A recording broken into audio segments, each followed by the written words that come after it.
மாமா, எனக்கு தான் இப்போ உடம்பு சரியாயிடுச்சுல்ல. சென்னைக்கு இவ்வளோ தூரம் வந்துட்டோம். நான் வேணா உங்க கூடயும் லட்ச கூடயும் கொஞ்ச நாள் உங்க வீட்டுக்கு வந்து தங்கட்டுமா?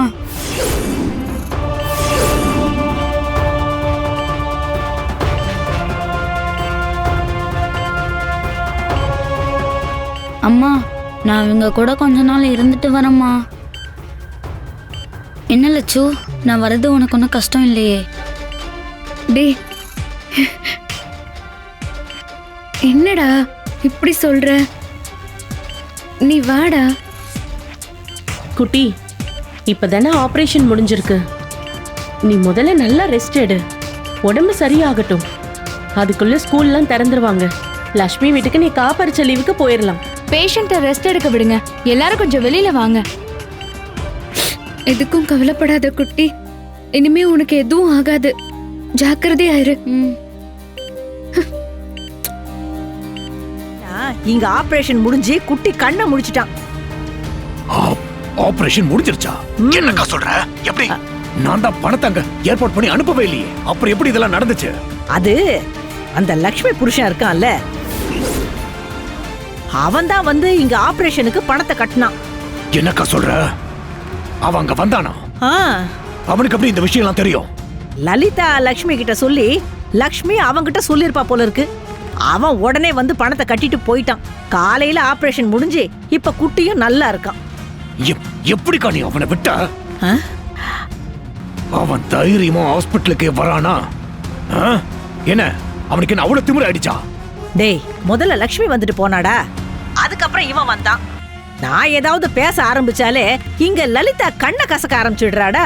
நீ வேற இல்ல, நான் என்னதான்டா பண்றது? என்னது? லக்ஷ்மி லக்ஷ்மி ஹாஸ்பிட்டலுக்கு வந்தாளா?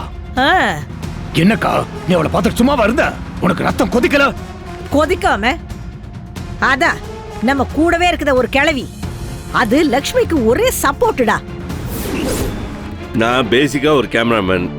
லென்ஸ் வழியா நான் அப்சர்வ் பண்ணும்போது ஒருத்தர் முகத்துல என்ன ஃபீல் இருக்குன்றத ஈஸியா கண்டுபிடிச்சிருவோம் சார். அந்த பொண்ணு ரெண்டாவதா நடிக்க வந்தப்ப எனக்கு கொஞ்சம் கஷ்டமாயிருச்சு சார். ஏதோ கொஞ்சம் ரொம்ப அழுதுகிட்டே வந்து நின்றுப்பா போல சார். என்ன சொல்றீங்க சார்? மகாவா? அவையா ஆடணும்? அது தெரியல சார்.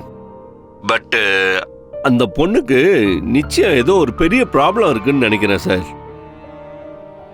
முகமெல்லாம் வெளுத்து போய் கண்ணீர்லாம் தொடச்சிட்டு வந்து நின்னது கிளியரா தெரியுது சார். நான் கூட நாசூக்கா போய் கேட்டேன் சார், அம்மா உனக்கு ஏதாவது ப்ராப்ளம் இருந்தா சொல்லுமான்னு. ஆனா அந்த பொண்ணு எதுவுமே சொல்ல சார். மறுபடி மேக்கப் போட்டு கேமரா முன்னாடி வந்து நின்னா சார். சார் நிச்சயமா வெளியே சொல்ல முடியாத அளவுக்கு ஏதாவது பர்சனல் ப்ராப்ளம் இருக்குன்னு நினைக்கிறேன் சார். அப்படி இருக்க போய் தான் அந்த பொண்ணு எதுவுமே ஷேர் பண்ணிக்க விரும்பல சார். எனக்கு தெரிஞ்சு முன்ன பின்ன அந்த பொண்ணு கேமரா முன்னாடி நின்னதில்லை. அதுவும் இல்லாம ஏதோ பெரிய பிரச்சனை அந்த பொண்ணுக்கு இருந்திருக்கும்னு நினைக்கிறேன் சார். எல்லாத்தையும் சமாளிச்சு அந்த பொண்ணு நடிச்சு கொடுத்தது ரொம்ப பெரிய விஷயம் சார். சார் நான் ஏதாவது வரம்பு மீறி பேசியிருந்தா என்ன மன்னிச்சிருங்க சார். அப்படிலாம் எதுவும் இல்லை சார். சரி சார், அப்ப நான் வச்சிடுறேன் சார்.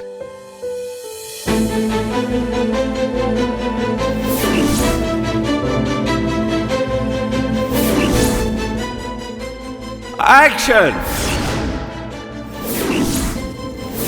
நான் கொஞ்சம் அவசரமா போகணும். வீட்ல கொஞ்சம் வேலை இருக்கு.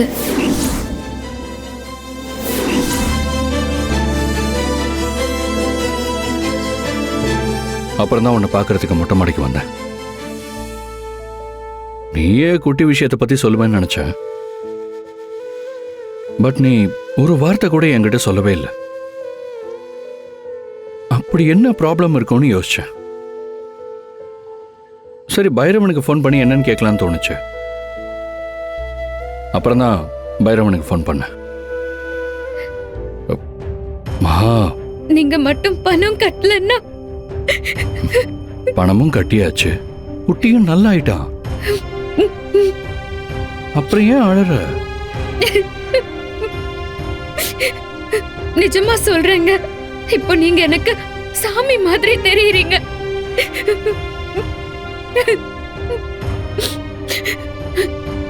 இந்த கடனை நான் எப்படி அடைக்க போறேன்னே தெரியலங்க.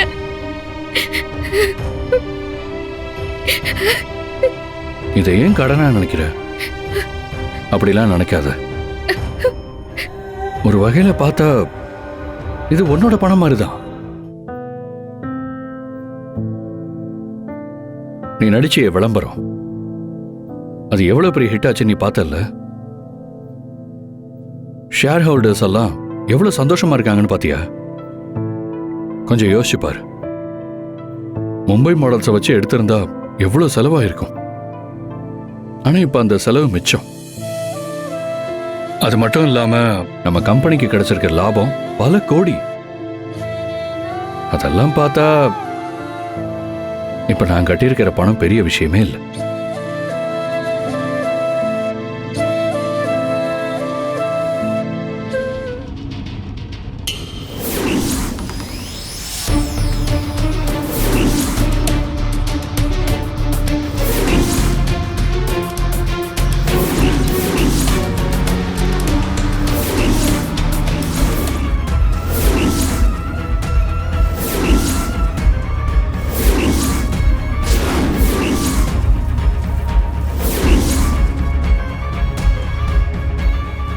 என்ன இவங்க ரெண்டு பேரும் சண்டை போட்டுட்டு இருக்காங்க?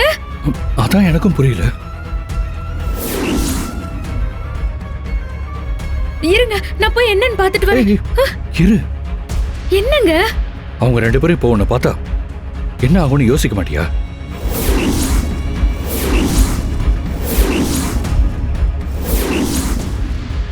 ஐயோ, அத மறந்துட்டேனே. முதல்ல அந்த பக்கமா போயிடுவோம். அவங்க பாக்குறதுக்குள்ள மறைஞ்சு நிப்போம். வா வா வா.